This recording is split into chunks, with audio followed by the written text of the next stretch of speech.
PIB का article है। कहा गया है give thrust to indigenous regional navigation satellite system NavIC for global use, vice president tells ISRO. Bharat के उपराष्ट्रपति वेंकैया नायडू जी ने इसरो से कहा है कि जो हमारा एक रीजनल नेविगेशन सैटेलाइट है, जिसे हम IRNSS भी बोलते हैं, Indian regional navigation satellite system, या इसी को नाविक बोलते हैं। अभी क्या है कि ये रीजनल बेस पर यूज होता है। तो हमारे उपराष्ट्रपति जी इसरो से कह रहे हैं कि जैसे अमेरिका का जीपीएस है, जैसे चीन का बाइडू है, जैसे यूरोपियन यूनियन का गैलीलियो है, वैसे ही हमारा जो सैटेलाइट सिस्टम है इसको भी आप ग्लोबल यूज के लिए बनाइए, यानी हमारा भी रीजनल है, इसको ग्लोबल में कन्वर्ट करिए तो बेहतर होगा। तो चलिए समझते हैं कि ये है क्या पूरी बात। यहां से हमको सबसे इंपॉर्टेंट चीज ये पता चलती है कि हमारे लिए जानना क्या जरूरी है कि जो IRNSS है, या जिसको नाविक भी कहा जाता है, ये है क्या और इसका महत्व क्या है। तो चलिए समझते हैं। सबसे पहले अगर हम बात करें कि ये नाविक या IRNSS इंडियन रीजनल, इंडियन क्या फुल फॉर्म है भाई, IRNSS यानी IRNS Indian regional navigation satellite system, ठीक है ना, Indian regional navigation satellite system. तो कहा गया है कि पहली बात तो ये जान लो कि ये होता क्या है। देखो एक एग्जांपल से आप इसे समझ सकते हैं। मान लेते हैं कि कल आपका एग्जाम है कहीं पर और आपको ये पता है कि सेंटर किस स्कूल में गया है, किस कॉलेज में गया है, लेकिन आपको उस कॉलेज के बारे में कुछ भी नहीं पता है और आप कल अगर आपका सुबह एग्जाम है तो आज पूरे दिन में उस कॉलेज को देखने नहीं जा पाए हैं, आपको टाइम नहीं मिला। तो आपके पास ऑप्शन क्या है, आपके पास सीधा सा ऑप्शन है कि आप अगले दिन जाएंगे, फोन में अपने जीपीएस ऑन करेंगे और देखेंगे कि कौन कौन से मार्ग से जाना है, गूगल मैप ओपन करेंगे और जीपीएस के थ्रू आप उस स्कूल पर या कॉलेज पर अपने सेंटर पर पहुंच जाओगे। तो क्या कभी आपने सोचा है कि ये क्या है? दरअसल ये अमेरिका का ही नेविगेशनल सैटेलाइट सिस्टम है, जिसको हम कहते हैं ग्लोबल पोजिशनिंग सिस्टम या जीपीएस। जैसे जीपीएस काम करता है, आपको आपके स्कूल तक पहुंचाता है, बाढ़ पीड़ित क्षेत्रों की पहचान करने में मदद करता है, बहुत सारे और कामों में मदद करता है, वैसे ही भारत का एक सैटेलाइट सिस्टम है जिसको हम कहते हैं IRNSS या नाविक सिस्टम। तो याद रखिएगा, भारत का भी जिस प्रकार से अमेरिका का आपको जीपीएस है, जिस प्रकार का चीन का बाइडू है, जैसे आपका रशिया का ग्लोसनास है, तो उसी प्रकार से भारत का भी नाविक है। तो बस इतनी सी बात है, जिसको भारत ने इस नाविक को इंडिजीनियसली डेवलप किया है या स्वदेशी रूप से विकसित किया है। तो पहली चीज आप ये जान लो। दूसरी चीज क्या है कि इस सैटेलाइट सिस्टम में कुल मिलाकर 8 सैटेलाइट हैं। यहां इस पे 7 दिख रहे हैं, लेकिन 2018 में एक और भेजा गया था, तो कुल मिलाकर 8 हो गए हैं।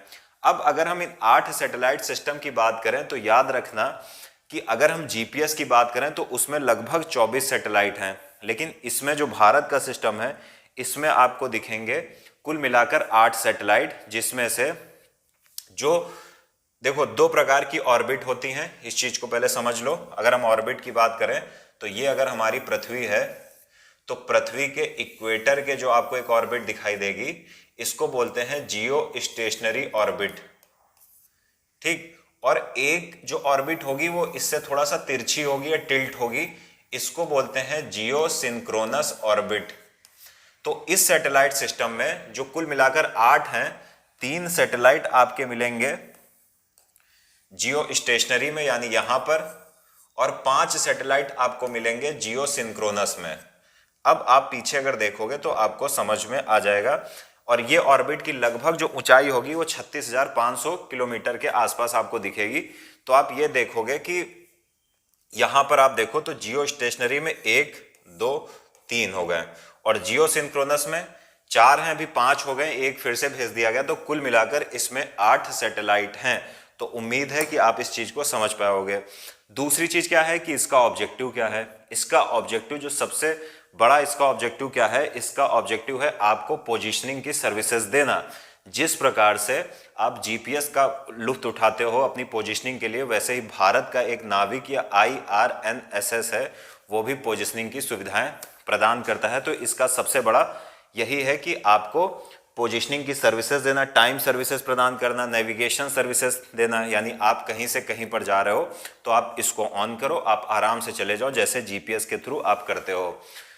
तीसरी सबसे इंपॉर्टेंट बात यह आती है कि आखिर इसका नाम है क्या। कुछ लोग कहते हैं इसको Indian regional navigation satellite system और कुछ लोग इसको कहते हैं नाविक। तो चलिए ये समझते हैं। जब इसरो ने इस सिस्टम को डेवलप किया था तब इसे हम IRNSS ही कहते थे, लेकिन बाद में हमारे यशस्वी प्रधानमंत्री जी मोदी जी ने इसका नाम बदल कर दिया नाविक। तो याद रखिएगा दोनों नाम है, कुछ भी एग्जाम में पूछा जा सकता है।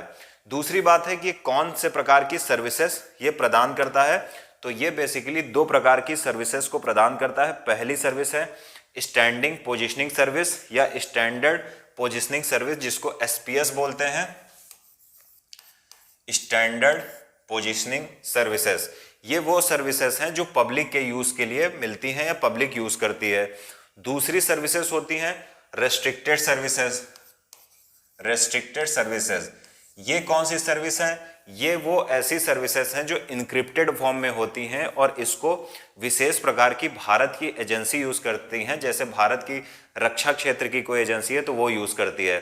तो इसमें जो भी हमको सर्विसेज मिलती हैं उन सर्विसेज को हम 2 भागों में बांट सकते हैं। पहली स्टैंडर्ड पोजीशनिंग सर्विसेज, दूसरा अगर आप देखोगे तो रिस्ट्रिक्टेड सर्विसेज। ये आम जनता के लिए हैं, ये विशेष एजेंसियों के लिए हैं, अथॉराइज्ड जो भी अथॉराइज्ड एजेंसीज हैं उनके लिए हैं। जैसे इंडियन आर्मी भी इसी का यूज करती है। तो इसलिए ये बहुत ही सेंसिटिव वाला मामला होता है, RS वाला। तो ये चीज हमने समझ ली। दूसरी बात ये आती है कि इसकी रेंज क्या है। देखिए अगर हम जीपीएस की बात करें तो जीपीएस में जहां तक कहा जाता है कि 24 सैटेलाइट हैं। अगर हम नाविक की बात करें तो नाविक में कुल मिलाकर 8 सैटेलाइट हैं। तो जीपीएस पूरी दुनिया को कवर करता है, पूरी दुनिया में पोजीशनिंग आपको प्रदान करता है, नेविगेशनल पोजीशनिंग देगा आपको। लेकिन अगर हम अपने नाविक की बात करें तो ये भारत में और भारत की सीमाओं से 1500 किलोमीटर के आसपास ये प्रदान करता है। तो इस बात को भी याद रखिएगा कि देश के बॉर्डर के 1500 किलोमीटर के रेंज में ये देखो आपको कुछ ऐसे दिखाई देगा, ये आपको सर्विसेज दे देगा। तो ये इसकी एक इंपॉर्टेंट बात है कि इसकी रेंज पूरे देश को कवर करेगी प्लस 1500। दूसरी बात यह है कि इसकी एक्यूरेसी क्या है। तो अगर एक्यूरेसी की हम बात करें तो इसको ऐसे समझ सकते हो कि किसी भी सैटेलाइट सिस्टम में अगर सैटेलाइट ज़्यादा होते हैं, किसी भी नेविगेशनल सिस्टम में अगर उपग्रहों की संख्या ज़्यादा होती है तो इस बात को याद रखिएगा कि उसकी जो एक्यूरेसी होती है ज़्यादा होती है। अगर हम नासा का जो आपको अमेरिकन स्पेस एजेंसी का जो जीपीएस दिखेगा वहाँ पर आप देखोगे तो कहा जाता है वो अगर किसी चीज़ को अगर आप वहाँ पर सर्च कर रहे हो तो उसके 20-30 मीटर की रेंज में वो चीज़ होगी। हो सकता है कि जो नेविगेशन के थ्रू आप सोचो कि आप स्कूल ढूंढ रहे हो, आपका पेपर है, आप नेविगेशन के थ्रू यहाँ पहुँचे कि ये स्कूल है और स्कूल था ये, तो आप लगभग ये 20 से 30 मीटर की दूरी तक पहुंचा देता है। लेकिन अगर हम इंडियन नाविक की बात करें तो कहा जा रहा है कि ये 20 मीटर से भी कम दूरी पर पहुंचा देगा। यानी इसकी जो अभी सिर्फ रीजनल है ये थोड़ी समस्या है कि क्षेत्रीय सर्विसेज हैं, पूरी दुनिया को नहीं कवर करता है। नासा बड़ी चीज़ है तो नासा के 24 सैटेलाइट हैं तो पूरी दुनिया को वो कवर करते हैं। ये 20-30 मीटर की एक्यूरेसी देते हैं और अगर हम दूसरे की बात करें इंडियन की तो ये 20 मीटर से भी कम एक्यूरेसी प्रदान करता है। तो ये अच्छी चीज़ है। तो उम्मीद है इस न्यूज़ को आप लोग समझ पाए होंगे।